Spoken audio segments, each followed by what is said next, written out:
et expérimenté dans l'écriture des biographies d'hommes célèbres de notre continent, a quitté notre monde le deuxième jour du mois de novembre 2021 à Kinshasa. Si cela en est ainsi, pourquoi alors le nom de second auteur est-il mentionné? Nous l'avons entendu aussi. Selon les confidences reçues, ce second auteur, M. Bertin Makolo Moussassoua, a écrit principalement l'épilogue. Mais il a également revu sûrement toute la texture réalisée, tout le travail éditorial exigé de nos jours avant de porter les manuscrits à son éditeur. M. Makolo est un professeur universitaire, nous l'avons entendu. Comme le terme le suggère, un épilogue est un discours au terme d'un discours. Passez-moi la tautologie. C'est une récapitulation ou un résumé qui sert de conclusion au discours principal. Il expose les articulations importantes et la portée du discours de base ou de l'action du protagoniste. En effet, après la lecture du texte principal et son propre regard sur la vie du protagoniste, le professeur Makolo a résumé ses livres par 3 mots qui donnent un triptyque de conviction, la résilience, les valeurs à cultiver et les passages de l'autoflagellation à la cinétique. Par le regard sur le parcours remarquable d'un homme politique, le professeur Makolo note à la fois, avec modestie et fierté, que le 25e Premier ministre de la République démocratique du Congo est un pur produit du système éducatif congolais d'après les indépendances. Son parcours, tant scolaire qu'universitaire, s'est édifié en parallèle de l'édification de l'État et de son effondrement sous Mobutu. L'homme politique, dont les auteurs célèbrent le parcours, est le nommé Matata Ponyo Mapon. L'homme n'est pas un inconnu, au contraire, très célèbre, au point d'avoir imprimé une tenue vestimentaire sobre comme modèle et remarquable à la fois la cravate rouge, une méthode de travail et un produit, un programme qui ne laisse rien au hasard. Comment alors les auteurs se sont-ils pris pour écrire la biographie des talents? Ils ont eu un coup sûr écouté le protagoniste lui-même, expliquer son parcours. Ils ont recueilli les témoignages de proches, amis et collaborateurs de l'homme. Ils se sont rendus nourriciers, ils se sont rendus dans les milieux où Matata a vécu, principalement son Kindu natal, baigné des eaux nourricières et de faisant du balaba. De tous ces témoignages, les auteurs nous présentent une œuvre d'art biographique, à 3 tableaux également. Le premier tableau, c'est un zoom sur Lumbu.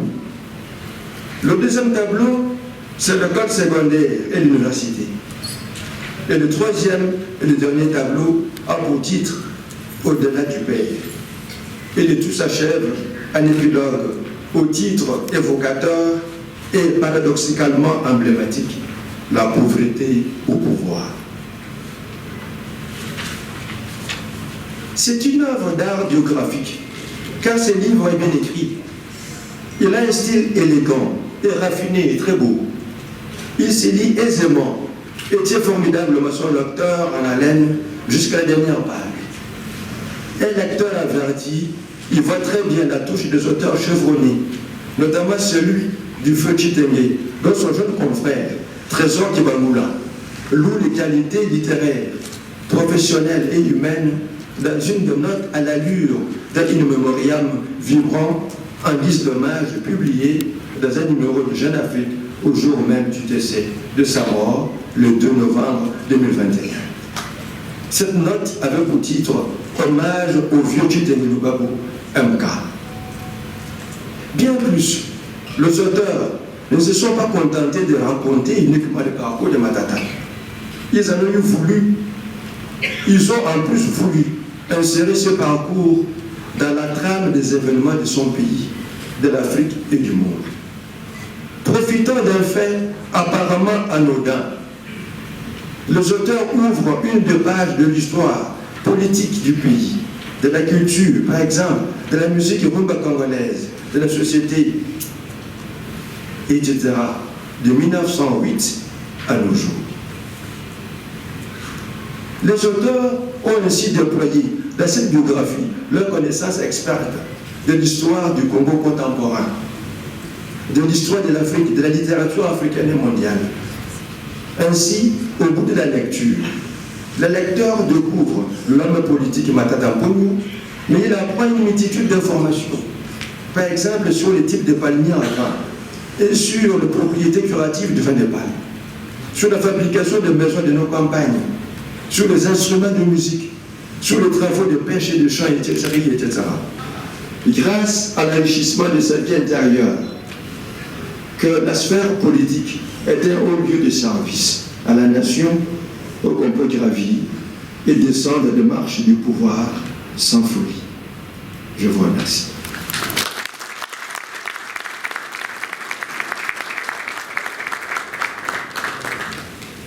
Merci beaucoup, Père Paille, pour nous avoir donné envie. Quelques perles saillantes qui mettent en relief des valeurs référentielles qui pourraient servir de levure ou de levain à la jeunesse qui aura raison de trouver en la personne du Premier ministre honoraire Matata Ponyo un modèle. La peinture du cheminement d'Augustin Matata Ponyo à travers l'esquisse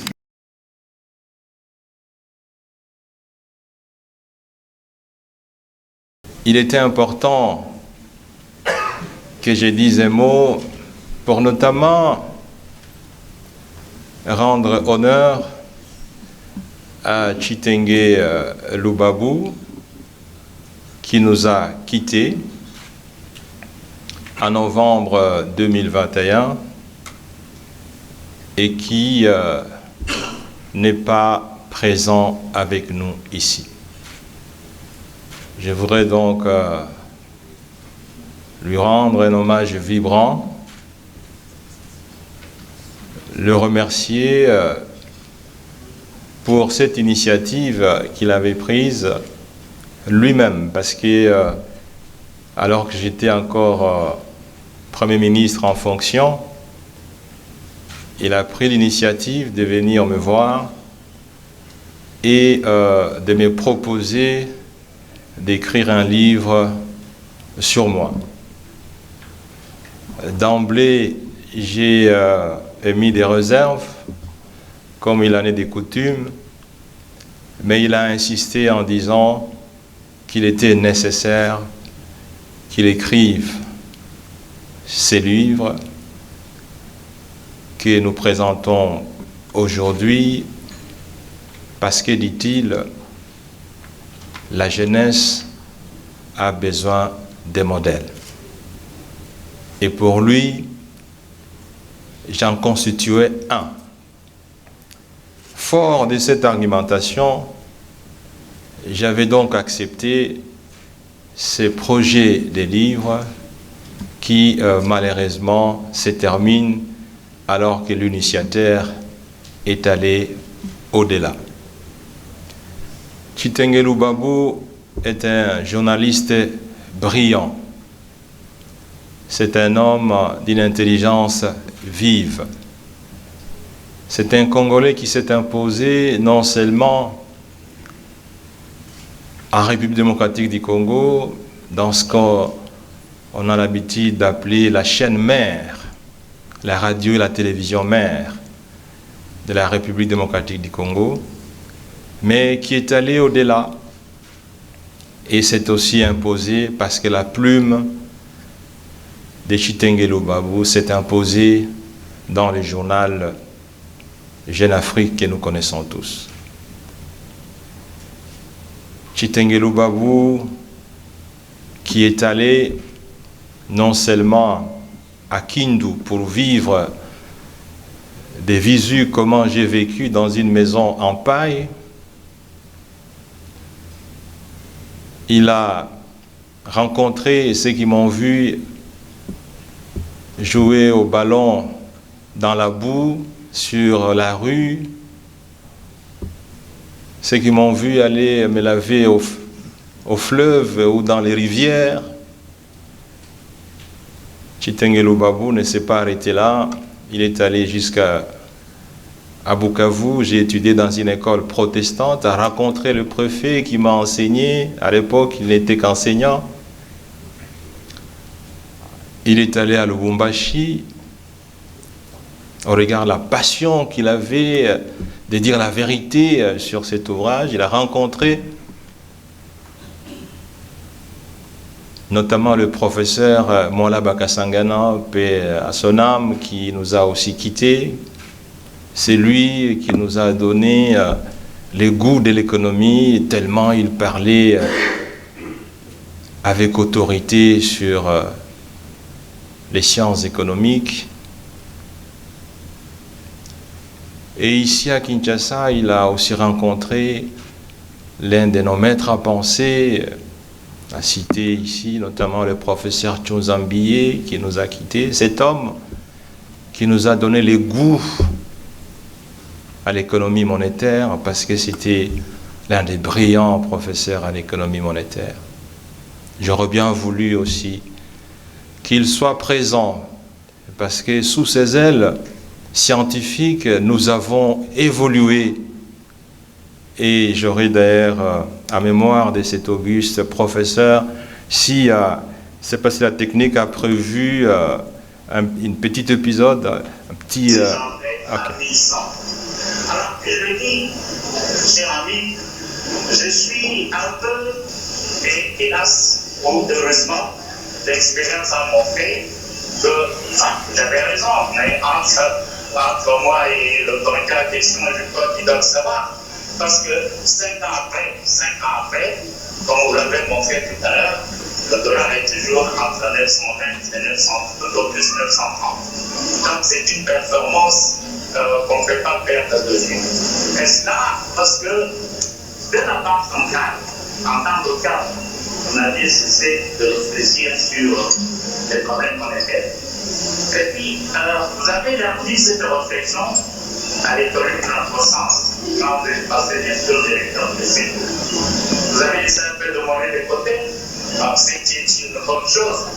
Il faut aussi parfois oublier un peu la monnaie pour ne pas dire la libérer et penser à la croissance économique qui est quand même un des supports de la lutte contre la pauvreté. Et investir de pouvoir d'abord diminuer sa défiance. Ben voilà, ce monument d'économie monétaire nous a déjà quittés. Heureusement que l'un de ses frères jumeaux, le professeur Kabouya Kalala, est encore vivant et donc nous pouvons encore nous référer à lui. Je ne veux pas oublier une personne importante aussi, le professeur Makolo l'a dit, c'est mon épouse. Dieu merci, elle est encore avec moi ici. C'est vrai, derrière tout ce que nous avons réalisé et qui a été peint dans ces tableaux bibliographiques, il y a certainement une héroïne dans l'ombre et donc c'est bien mon épouse. C'est vrai, on dit toujours que les bons ouvrages sont la contrepartie d'un grand travail et parfois des privations et des sacrifices. Et je crois qu'elle était l'une des personnes qui ont donné une partie d'elle-même à tous ces ouvrages. Je voudrais terminer en disant merci au professeur recteur de l'université protestante pour avoir accepté au nom des révérends présidents de l'Église Christ au Congo de baptiser ces livres, parce qu'au-delà du symbole, il y a aussi la qualité ecclésiastique et spirituelle de l'homme, mais aussi au professeur Makolo. Vous savez, c'est vrai, par l'humilité, vous n'avez pas mentionné l'apport appréciable dans ces livres. Il est peut-être de notre devoir de les dire. Chitengelu Babou, en dépit de sa brillance, était affecté par la maladie et à un certain moment, il ne pouvait plus continuer ses livres.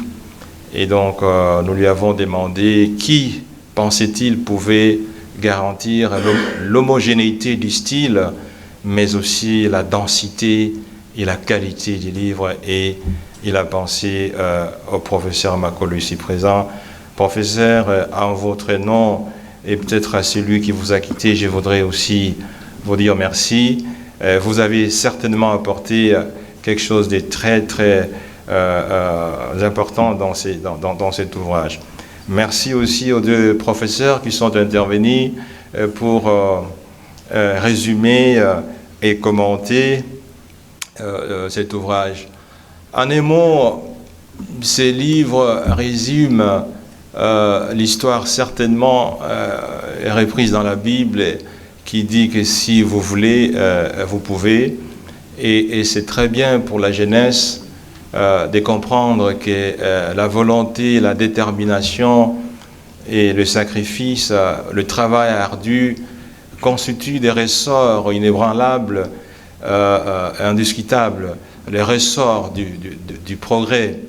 Et que si vous voulez réussir, vous devez effectivement prendre en compte cet outillage complexe mais inévitable pour prendre l'ascenseur. Parti d'un quartier le plus pauvre de cette ville de Kindu, où l'on dormait à même la natte, à même les sols, et où, vous le verrez dans l'ouvrage, la paille était trouée et chaque fois quand il pleuvait, il fallait se réveiller. Mais pour terminer, dans une belle maison, et maison officielle à la primature, et parfois c'était difficile d'imaginer que quelqu'un qui peut venir d'une pauvreté aussi extrême peut un jour côtoyer des villas et vivre dans des hôtels 5 étoiles. Donc, à vous, la jeunesse, rien n'est impossible. Le mystère de la réussite, le mystère du progrès, c'est le mystère du travail ardu, c'est le mystère de la contrepartie qui équivaut à ce que vous cherchez. Encore une fois, merci à tous ceux qui sont venus, malgré leurs multiples occupations, pour participer à cette cérémonie que nous voulons tous heureuse. Je vous remercie.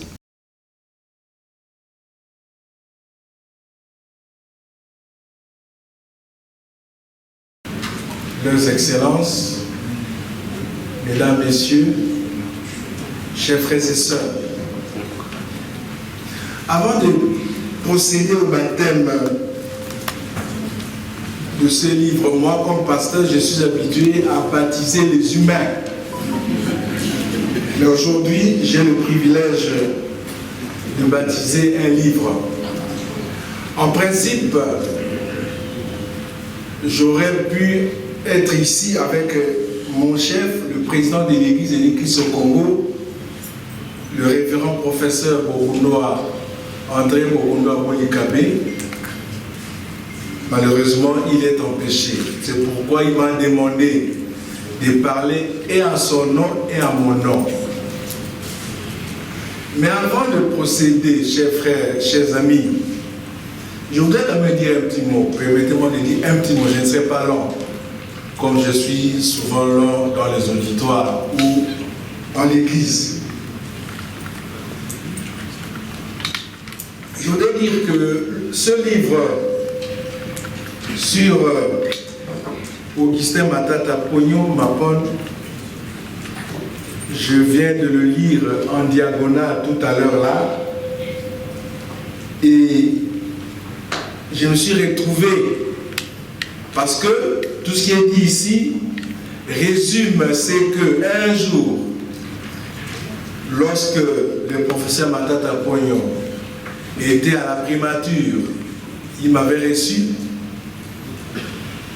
pour d'autres choses que je ne révèle pas ici, et il m'a raconté sa vie, toute sa jeunesse, jusqu'à la primature. Et j'ai cru, j'ai compris qu'on peut partir de rien pour devenir un grand monsieur. Je me suis retrouvé aujourd'hui, en lisant en diagonale, comme je viens de le dire, dans ce livre, parce qu'il me l'avait dit en quelques mots et je me suis retrouvé. Donc c'est pourquoi je vais baptiser, non pas un humain, mais un livre, écrit bien sûr par des humains, autour d'un humain. Est-ce qu'on a ouvert la chose?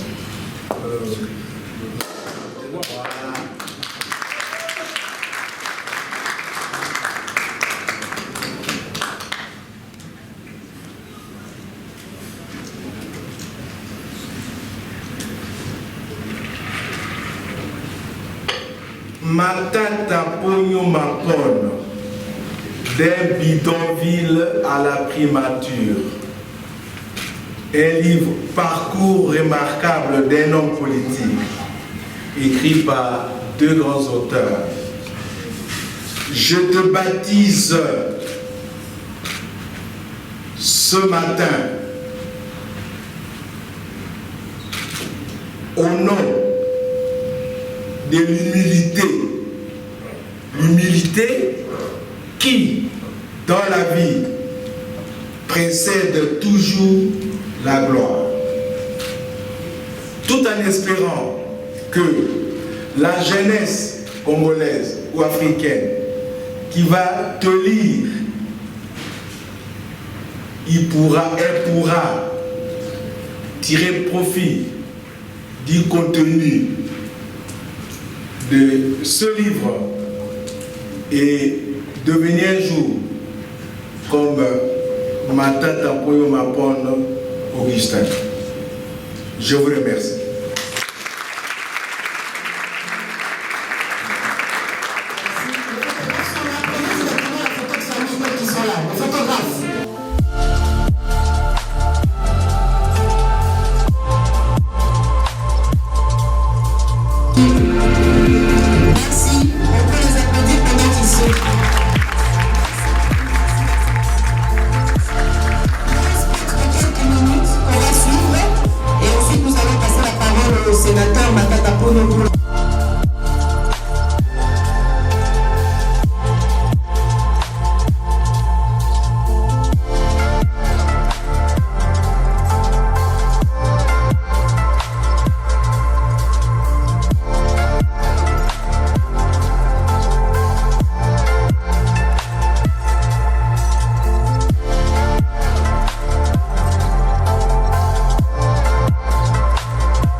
peut-être il faut même aller au-delà de bidonville à la primature sur l'événement d'aujourd'hui. Mais par rapport à cela, c'est émouvant, c'est un message qui stimule, c'est un appel au travail, c'est un appel à faire confiance en soi. C'est un modèle qui demande à la jeunesse, qui demande à nous tous d'ailleurs, de pouvoir avoir une discipline par rapport aux objectifs que nous pouvons atteindre. Mais ce qui m'intéresse, comme j'étais présent, vous avez vu les gens qui ont participé au vernissage, au baptême du livre et qui ont fait des témoignages. Un fait anodin, peut-être que beaucoup de gens n'ont pas tiré beaucoup d'attention. On trouve une diversité, on trouve les gens qui viennent de partout. Donc c'est quelqu'un qui, au-delà de ce qu'il est, il pense également à la nation. Il a pris ceux qui ont témoigné, même ceux qui ont écrit son livre. Ce ne sont pas les gens de son village, ce sont des gens qui viennent d'ailleurs. Et si déjà quelqu'un peut bénéficier de ces témoignages, quelqu'un peut bénéficier même dans l'organisation de cet événement d'aujourd'hui, cette diversité, cette union de tous les Congolais, je crois que c'est fantastique, il faut saluer ça. Bon, ce livre sur Matata Mponyo est un grand témoignage pour la jeunesse, pour la société congolaise. La jeunesse d'abord parce que nous tous, moi-même je me suis reconnu à travers ces livres qui avons commencé notre vie modestement, dans des familles modestes, avec l'effort, avec le travail, avec la détermination. On finit par bousculer les montagnes et à compter parmi notre société. C'est un témoignage vivant parce que ça permet de retenir une chose dans la vie, l'effort. L'effort rapporte, l'effort paye. Matata Mponyo est un homme, un jeune qui a été de parents pauvres, lui-même pauvre, et par les études, par le travail, par l'abnégation, par la détermination, la discipline, il est devenu Premier ministre, ministre, directeur général, aujourd'hui il est sénateur et grand leader politique. Je pense que ça doit inspirer notre société, une société aujourd'hui qui est dépourvue de valeurs, on va dire intellectuelles, de science et de la recherche.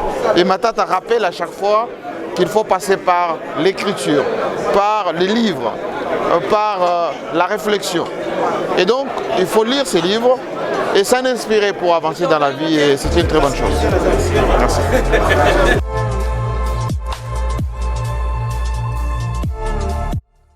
Mais mon commentaire ne va pas sortir de ce que les auteurs ont dit de mon chef, le Premier ministre Matata Mponyo. C'est un homme dont on dit qu'il a appris à apprendre. Il a appris non seulement à apprendre, mais il a appris à reprendre et à surprendre aussi. Les auteurs ont dit aussi que c'est un homme qui, au cours de son parcours, a appris la valeur de l'humilité pour servir. Et c'est grâce à cette valeur qui est en fait gravée dans ses gènes qu'il est descendu du piédestal du pouvoir dans l'humilité la plus totale et sans aucune folie. Et il vit encore. Il vit de quoi? Mais il vit de son écriture. Et son écriture aujourd'hui, c'est son arme la plus fatale. Même en ce moment où il est soumis à quelques adversités par ses ennemis, j'allais dire ceux qui ne l'aiment pas. Matata Mponyo demeure le même. Il est toujours serein, souriant et il tient la route. Il tient la route par rapport à son agenda. Son agenda, c'est lequel? C'est celui de pouvoir promouvoir le leadership de qualité et la gouvernance de qualité pour ce pays. C'est ça son agenda. Et c'est cela qui lui attire malheur. Malheureusement, c'est un homme qui ne recule jamais, il s'appelle Matata. Voilà.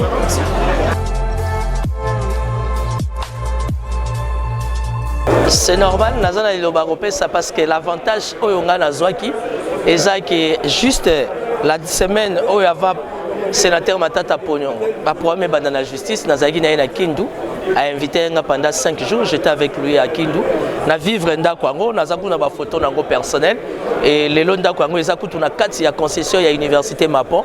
Donc c'est une façon de dire que je l'encourage. On a félicité le Premier ministre Honoré Matata Ponyo, l'un des meilleurs sénateurs en République démocratique du Congo, l'un des grands leaders aussi pour l'Est. Donc aujourd'hui, vernissage, il y a un livre au Batuba commis pour Matata Ponyo. C'est une richesse. Et ce senga biso au lobby, toujours dirigé, toujours sur la relève.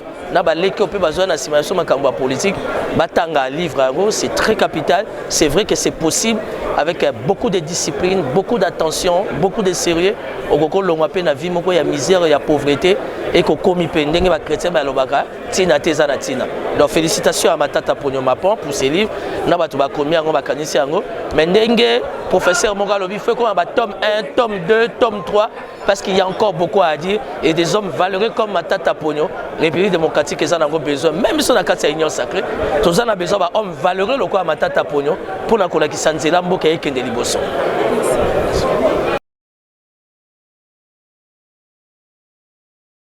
Merci beaucoup. Je suis ici à l'hôtel Memling où je suis venu assister au vernissage du livre après celui du député national et ancien directeur de cabinet du chef de l'État Némi Moulania, la République démocratique du Congo sous Joseph Kabila, devoir de mémoire. Aujourd'hui, c'est Matata Ponyo d'un bidonville à la primature, parcours d'un homme remarquable. Il faut dire que l'homme retrace sa vie. Chacun de nous vient de quelque part. On peut partir de la base vers les sommets ou d'un néant vers une gloire, ou on peut partir de la gloire vers le néant lorsqu'on ne sait pas gérer ses égos. Et je pense que Matata Ponyo, qui est le 25e Premier ministre de la République démocratique du Congo depuis que le Congo a acquis le statut d'un État indépendant, c'est le Premier ministre exceptionnel qui a posé des actes qui sont visibles. La reconstruction, le macroéconomique, le recadrage macroéconomique, je pense qu'il a un parcours élogieux et c'est ce qui fait de lui qu'il soit une figure emblématique. Quelqu'un qui est consulté à travers l'Afrique pour le modèle de gestion de la République démocratique du Congo, et il vient d'une excellente école. Et je pense que son humilité précède déjà sa gloire et je pense que les Congolais doivent imiter cet exemple. Les études sont très importantes. Il n'y a que les études qui anoblissent l'homme. Merci beaucoup.